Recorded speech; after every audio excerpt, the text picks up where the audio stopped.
Tiene la palabra el diputado Juan Marino. Gracias, presidente. Presidente, acá se discutió, hicieron referencia a esto mis compañeras y compañeros de bloque, el problema de la probable judicialización de tanto la ley bases como el paquete fiscal que está en discusión el día de hoy.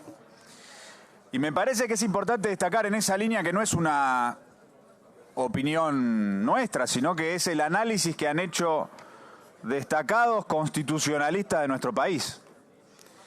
Y como integrante de la Comisión de Asuntos Constitucionales, también quiero citar las palabras de los constitucionalistas para que seamos plenamente conscientes de lo que estamos haciendo y lo que estamos discutiendo acá y sus consecuencias. Primero, en particular, en relación con el paquete fiscal. En relación con el paquete fiscal, el abogado del doctor constitucionalista Gustavo Ferreira ha afirmado en un artículo del 15 de junio, paso a leer, pido permiso para citar, para ser riguroso, lo siguiente, 2 puntos, paso a citar. Los senadores por abrumadora mayoría desecharon los títulos sobre la regulación de bienes personales y ganancias, respectivamente, contenidos en el paquete fiscal, motivo por el cual esos proyectos deben reputarse rechazados y excluidos de la iniciativa legislativa del presidente. No se puede repetir sobre aquello que jurídicamente ha sido desechado por el Senado de la República. En caso de insistirse la inconstitucionalidad en el proceso de formación de la ley que se vislumbra, será tan manifiesta al nutrirse de la irracionalidad y la antijuricidad que abriría las puertas a las demandas judiciales enderezadas a la declaración de nulidad e inconstitucionalidad, especialmente de los trabajadores afectados en sus ingresos, con segura doctrina judicial de la Corte Suprema de Justicia.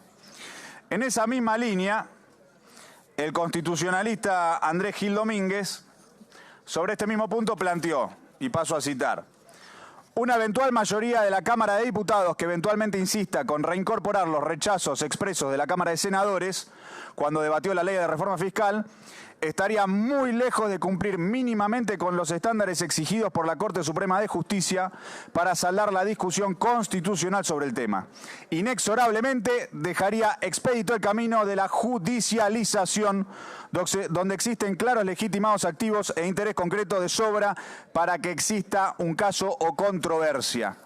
Ahora, esta caracterización, este análisis de los constitucionalistas sobre la discusión en particular del paquete fiscal, se da en un cuadro más general de inconstitucionalidad de estos dos proyectos de ley que ha mandado el Poder Ejecutivo Nacional al Congreso de la Nación. Y me parece importante detenernos en lo que es el corazón de la ley bases, que son las facultades extraordinarias, y que ha motivado el cuestionamiento de no solamente los doctores que acabo de mencionar, sino de otros. Otro ejemplo que paso a citar. El doctor Sapsay, en declaraciones públicas posteriores a la media sanción en la Cámara de Diputados, diciendo el proyecto de ley de bases abarca muchísimos temas e implica una visión que prácticamente hace desaparecer el Estado, dice el doctor Sapsay. Y dice que lo que más le chocó, declaraciones del 30 de abril, fueron las delegaciones legislativas tan amplias que implican poner la suma del poder público en manos del presidente, lo que consideró que de por sí es inconstitucional, que afecta a disposiciones expresas que vienen desde 1853, lo que implica la comisión de traición a la patria al legar la suma del poder público. Y dijo, relacionado a la ley bases, Sapsay, que la última palabra la va a tener la Corte Suprema, que acá no se da la circunstancia de excepcionalidad para la sanción de leyes y que diversos sectores insistirán judicialmente. Y sobre las facultades, cuando le preguntaron si era técnica y constitucionalmente posible, dijo, ha sido sancionada por el Congreso, por las 2 cámaras, en principio no tienen constitucionalidad. En última instancia será la Corte Suprema, que es la instancia máxima en materia de control de constitucionalidad, la que dirá si se anula algún aspecto o no por ser compatible con la Constitución. En esa misma línea, el constitucionalista Antonio María Hernández, vicepresidente de la Comisión de la Reforma Constitucional del 94, dijo, y cito, estamos ante un conflicto muy serio, muy grave, de derivaciones impredecibles y todo hace pensar que esto va a terminar en la Corte Suprema de la Nación. Antonio María Hernández. el doctor Gustavo Ferreira sobre este mismo punto. Al ser una ley del Congreso puede encontrarse sometida al control de constitucionalidad en sede judicial. Ya en su momento, Gustavo Ferreira sobre el DNU había planteado que se trataba de una tentativa de quebrar el orden constitucional. Y el doctor Barcesat, diciendo que con la sanción de este proyecto de ley de bases habrá logrado la concesión de las facultades extraordinarias, no delegadas, fulminadas por el artículo 29 de la Constitución Nacional y que por lo tanto es justiciable. Entonces, en conclusión, presidente, diputadas, diputados, no es opinión de Unión por la Patria el hecho de que este proceso inconstitucional, este contenido inconstitucional de la ley de bases y del paquete fiscal va a terminar en la justicia. Al revés, es la conclusión que sacan los constitucionalistas porque es el único mecanismo que queda para hacerlo valer efectivamente y que siga siendo operativa la Constitución Nacional. Porque acá vino el Poder Ejecutivo Nacional a iniciar un conflicto de poderes contra el Congreso, primero con el DNU, autoasignándose facultad del Congreso, y luego con la ley bases, planteándole al Congreso que el propio Congreso vote darle facultades extraordinarias, lo que está prohibido por el 29. Y el Congreso se lo está votando. Y entonces queda la última instancia, el tercer poder, que es el Poder Judicial, para ejercer el control de constitucionalidad y que la Constitución siga siendo operativa. No nos olvidemos que en esta misma sala, cuando se discutió el primer proyecto de la ley ómnibus, el procurador Barra dijo literalmente que si se agudiza la crisis no va a haber constitución vigente.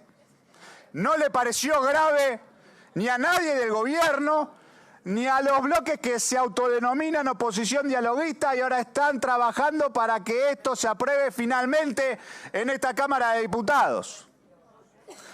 Hay una ausencia de defensas democráticas y constitucionales en este Congreso. Es muy grave lo que dijo Barra en ese momento y que continúa esa misma línea en lo que están haciendo ahora, en un momento donde se está agravando la crisis económica. Y sobre el punto de la crisis económica hizo una reflexión que comparto plenamente el diputado Moró y le quiero agregar en ese sentido que tuvimos declaraciones del presidente de la Nación ayer a la mañana que los diputados, no solo el oficialismo, sino los que se autodenominan oposición dialoguista, que como dijimos en su momento ya acá no hay espacio para el dialoguismo, acá o sos opositor o sos oficialista, no hay media tinta. Bueno, más aún con lo que dijo Milei ayer a la mañana. Ayer a la mañana, en una entrevista, en una radio, Milei dijo, y paso a citar, degenerados fiscales que quieren romper el equilibrio fiscal y lo hacen intencionadamente con la peor malicia.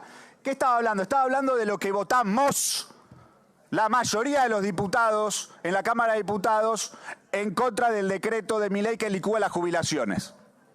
La discusión sobre la movilidad jubilatoria y atribuyéndonos a todo lo que votamos eso la responsabilidad por la suba del riesgo país, la suba del dólar blue, la caída de los bonos, esta agudización de la crisis económica. Y no dijo solamente eso, dijo, y paso a citar, intento de desestabilización golpista y de romper el equilibrio fiscal por parte de ciertos grupos de la oposición hizo que el precio de los bonos caigan.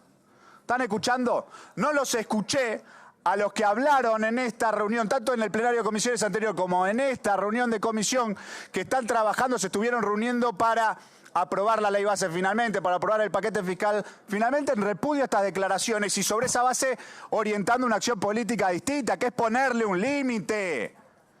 Le están dando facultades extraordinarias, eso está prohibido por la Constitución. Y además están trabajando para viabilizar que efectivamente, como dijo el diputado Moró, Javier Milei tenga las herramientas para hacer su trabajo de topo. De león a topo. Ya no es león que se venía a comer a la casta, ahora es topo, que viene a destruir el Estado y después cuando hizo la tarea para el sector privado vuelve a laburar al sector privado. Y dejó en el camino un tendal de caídos de nuestro pueblo y destruyendo nuestra patria y avasallando la Constitución Nacional. Me parece que es muy importante que en esta Cámara de Diputados tengamos esta discusión, porque, señor presidente, acá hay quienes no estamos dispuestos a convalidar con nuestra complicidad ni a callar frente a este atropello a la Constitución y a la democracia, y por eso levantamos la voz.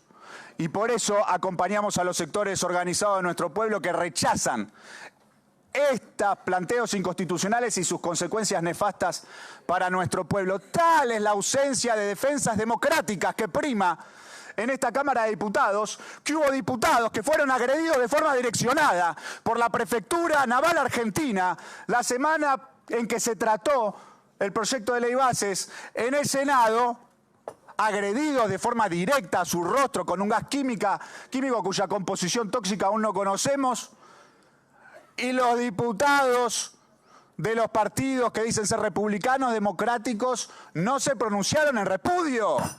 ¿Cómo puede ser? Es una afrenta a toda la Cámara de Diputados.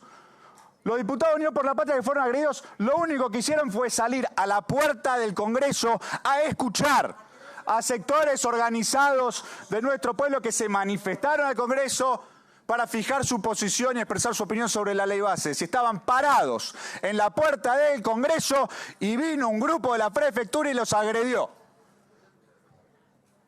Se tienen que pronunciar en repudio, porque ¿qué pasa? Si no se pronuncian, si no hay repudios, si está la ausencia de defensa democrática, bueno, avanza este avasallamiento de la Constitución, se empieza a naturalizar que tenemos un Poder Ejecutivo Nacional que acusa a partidos políticos de ser grupos terroristas que intentaron un golpe de Estado sin ningún tipo de fundamento jurídico ni de elementos probatorios.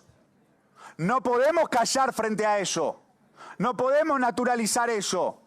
Lo único que necesita el mal para avanzar es que el bien, que los buenos o los que intentamos ser buenos, no alcemos la voz, no nos opongamos, no lo rechacemos.